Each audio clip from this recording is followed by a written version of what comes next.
ทางทีมงานพวกเราได้ลงมาเกี่ยวกับการติดตามซุบอยู่ติดตามการบุรพรักษาเป็นต้นเหมือนกันติดตามการตัดแต่งกิ่งตัดแต่งต้นซาว่าเฮาตัดแต่งต้นซาแล้วมันได้รับผลอันใดแล้วก็เรื่องการเสริมพุ้นเรื่องการพรวนดินต่างๆอันนี้พวกเราได้มาเนาะ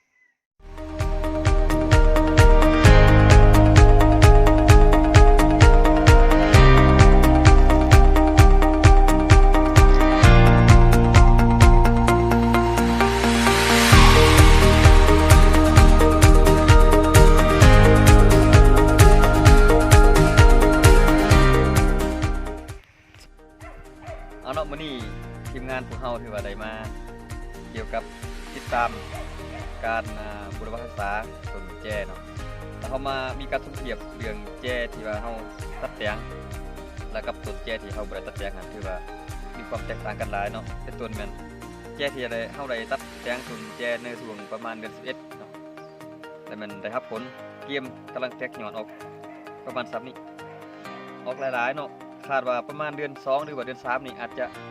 ได้เก็บผลผลิตเต็มห้อยเลยเนาะเริ่มเก็บแต่ว่าเดี๋ยวนี้รู้สึกว่าหลายต้นที่ว่ามีหลายยอดออกมาภายหลังที่เราได้ตัดแต่งศึกษาเนาะ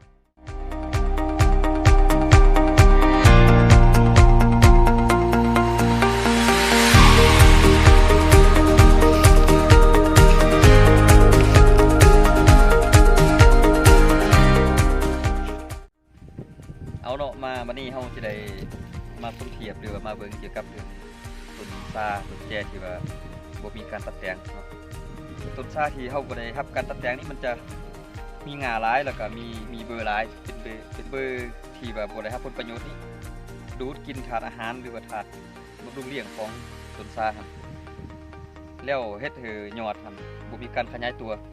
ยอดก็ขยายตัวอยู่แต่ว่ามันก็เป็นยอดเก่าเนาะมันอาจจะได้เก็บบรรดายอดเก่าที่ว่าออกมาแต่ละปีฮะแล้ววันนี้ภายหลังที่เราได้ตัดแต่งแล้วมันอาจจะเป็นกลุ่มเป็นตาเป็นยอดน้อยๆขึ้นคือกับวันที่เราได้เห็นเมื่อกี้หันเนาะฉะนั้นเราจังว่าอยากเรียกร้องให้ทางพ่อแม่ประชาชนหรือว่า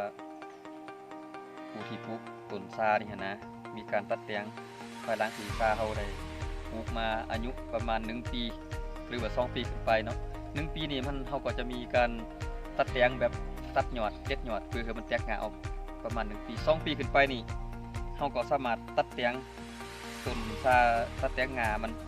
หรือว่าต้นซาที่ว่าสามารถเก็บแล้วเนาะตัดแต่งให้มันสว่างขึ้นตึมเลยให้มันได้รับแสงแดดหลายขึ้นแล้วก็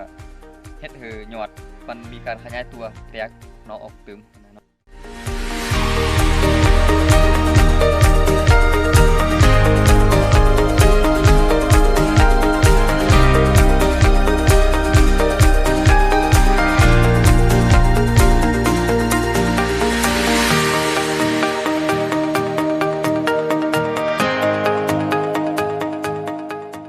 สรุปรวมแล้วแม่น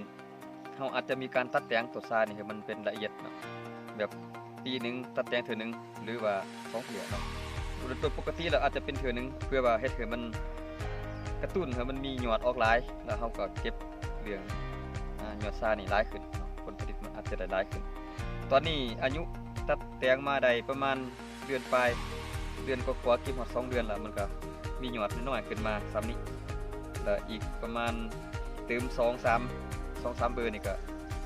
ถึงคือว่าเก็บเนาะเดือน2เดือน3เก็บตอนนี้อยู่มือวันที่28เดือน1เนาะประมาณวันที่28หรือ29เดือน2นี่อาจจะได้เก็บผลผลิตเป็นผลผลิตของปีนี้เนาะภายหลังที่เราได้ตัดแต่งต้นซามาละเอียด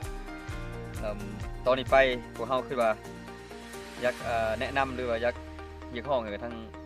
พ่อแม่ประชาชนที่ว่ามีสวนแจครับหรือว่าสวนซาครับแล้วมันมีการตัดแต่งต้นซาเติมเพราะว่ามันเฮ็ดให้มันเกิดยอดขึ้นหลายเนาะอันนี้ถือว่าเรียกร้องที่ว่าได้รับผลดีที่สุดเลย